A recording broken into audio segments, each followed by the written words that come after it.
अभी ख़बर इम्पॉर्टेंट ये है कि गिलगित बल्तिस्तान के ज़िला शिगर में कोपहमा डॉक्टर असमा मुश्ताक की लाश को बर्फपोश पहाड़ों से वापस लाना अभी तक बदस्तूर चैलेंज बना हुआ है। रेस्क्यू एहलकारों ने मैयत की वापसी की कल कोशिशें तेज़ की जो दोबारा नाकाम हुई और बर्फबारी के बायस रेस्क्यू टीम कैंप 3 के करीब पहुंचकर कैंप 2 पर वापस लौट आई। वफाकी वज़ीर इत्तलात अता तारड़ का कहना है कि हुकूमत ने डॉक्टर असमा की लाश की बाजियाबी के लिए उनकी मैयत की बाजियाबी के लिए हेलीकॉप्टर के इस्तेमाल की इजाज़त दी है। डॉक्टर असमा जुमेरात को गोल्डन पीक की चोटी से वापसी के दौरान हाई एल्टीट्यूड सिकनेस का शिकार होकर इंतकाल कर गईं। इनकी मैयत इस वक्त कैंप 3 के करीब मौजूद है। लाहौर से इनका ताल्लुक़ है। डॉक्टर असमा बरतानिया में अमराज निस्वा की डॉक्टर के तौर पर काम करती रही थीं। वो कोपहमाई और सफ़र की शौकीन थीं और अपनी मुहिम्मात को डॉक्यूमेंट कर रही थीं सोशल मीडिया के लिए, अपने मीडिया के लिए। ज़ाहिर है इस पर बड़ा कंसर्न है अथॉरिटीज़ का। कुछ सवालात भी इब्तदाई तौर पर उठे थे कि क्या इनको रेस्क्यू करने में देर की गई। ये तमाम बातें हम मालूम करेंगे। हमें ज्वाइन करेंगे निसार अब्बास, हमारे साथी हैं स्कर्दू से। ज़ाहिर है बड़ी कंसर्निंग ये बात है। निसार अगर हमारे साथ हैं तो हमें बताइएगा क्या ये बात दुरुस्त है कि इब्तदाई तौर पर क्या इत्तला देर से मिली और देर से रेस्क्यू ऑपरेशन शुरू किया गया? एक तो इसको क्लियर कीजिए और फिर अभी के स्टेटस पे हम बात करेंगे। जी, पहाड़ों के ऊपर इस तरह के जितने भी अफसोसनाक वाक़यात पेश आते हैं उसकी इत्तला देने का अपना एक मैकेनिज्म ऑलरेडी मौजूद है और जो ग्राउंड टीम होती है उसको उसके साथ जो क्लाइंबर्स पहाड़ों के ऊपर होते हैं वो मुख्तलिफ मवासलाती जो आलात हैं जैसे वाकी टाकी है और दीगर जो आलात हैं उसके साथ राबिते में होते हैं।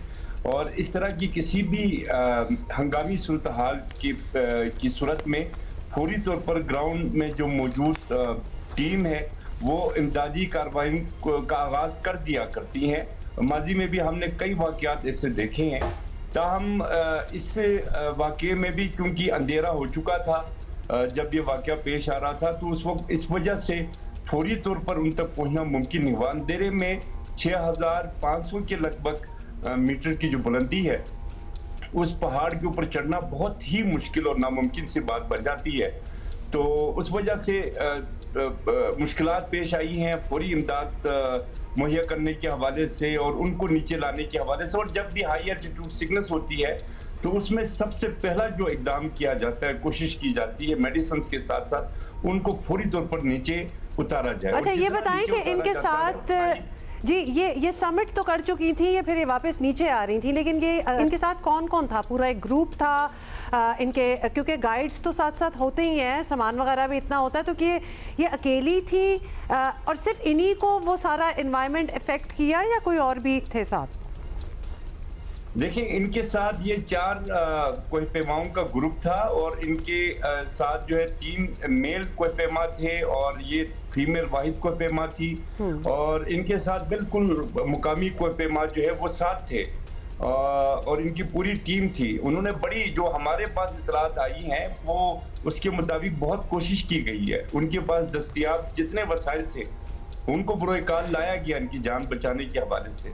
लेकिन बदकिस्मती से इस तरह के वाक़यात जब होते हैं पहाड़ों के ऊपर तो उनको उस वक़्त जो है बहुत कम वसाइल होते हैं और ख़ास तौर पे जो हमारे लोकल पाकिस्तानी जो क्लाइंबर्स हैं वो तो जो मेरा ज़ाती एक्सपीरियंस।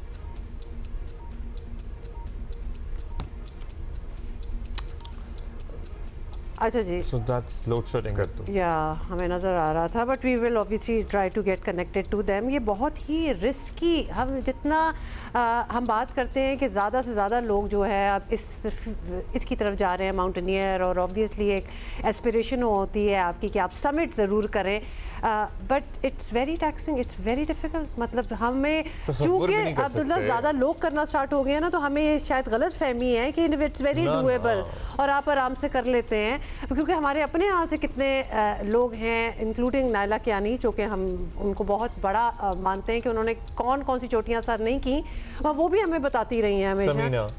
और समीना बेग ऑफ कोर्स, और काशिफ जो यंग एक हैं लाहौर के, Shahroz Kashif. So we have a lot of names and I'm sure we are missing a lot of names as well. ये हाई एल्टीट्यूड सिकनेस वैसे क्या होती है बताइएगा? सांस आना बंद हो जाता है क्योंकि जाहिर है ऑक्सीजन लेवल भी कम होता है, the air becomes very thin as well. जरा थोड़ा सा हमें समझा सकते हैं?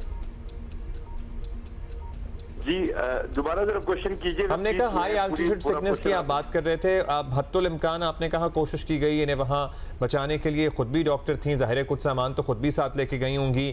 क्या होता है इसमें? द पर्सन स्टॉप्स ब्रीदिंग, सांस लेने में दुश्वारी होती है। कितना वक्त होता है अगर कोई इस तरह के इशू का शिकार हो जाए किसी ऐसी मुहिम के दौरान?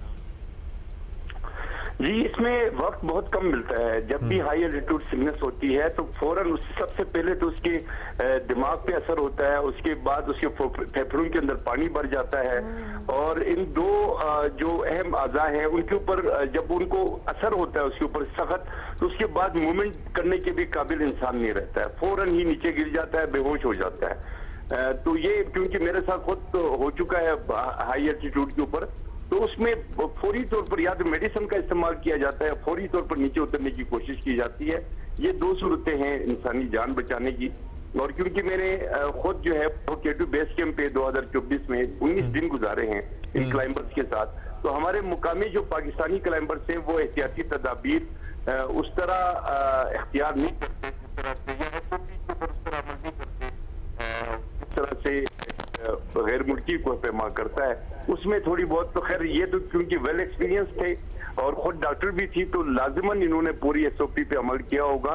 और कुछ हाई एल्टीट्यूड मेडिसिन या इंजेक्शन तो ऐसी भी हैं जो पाकिस्तान के अंदर अवेलेबल भी नहीं है। पाकिस्तान में जितनी वैसे ये माउंटेनियरिंग और एक्सपीडिशन हो रही है ये तो पूरी एक इंडस्ट्री है जो कि डेवलप होनी चाहिए यहाँ पे, जहाँ हाई एल्टीट्यूड सिकनेस को डील करने के लिए ये इंजेक्शन अवेलेबल हो। निसार, अब इनकी लाश की वापसी या इसको रेस्क्यू करने के लिए क्या आज दोबारा कोशिश होगी? क्या प्लान क्या है हुक्काम का?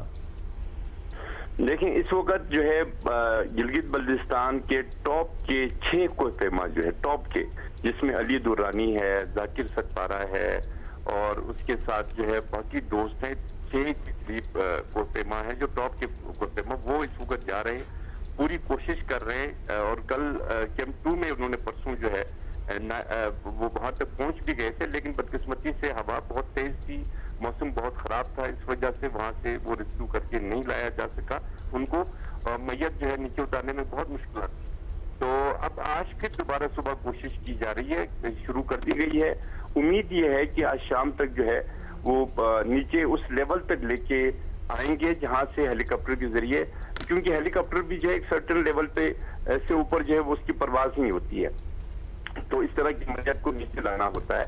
और इसमें खास तौर पर बहुत ही इंपॉर्टेंट चीज जिसको मद्देनजर रखना होता है वो जो रेस्क्यूअर्स हैं उनकी जान को खतरा न हो, उनको भी बहुत शुक्रिया निसार, थैंक यू। आपकी ऑडियो चली गई है और टाइम भी हमारे पास ख़त्म हो गया है, but this is definitely very tragic. लेकिन जो भी नए लोग हैं जो जाना चाह रहे हैं and they would like to get into this adventure, please be prepared for everything, क्योंकि कुछ भी हो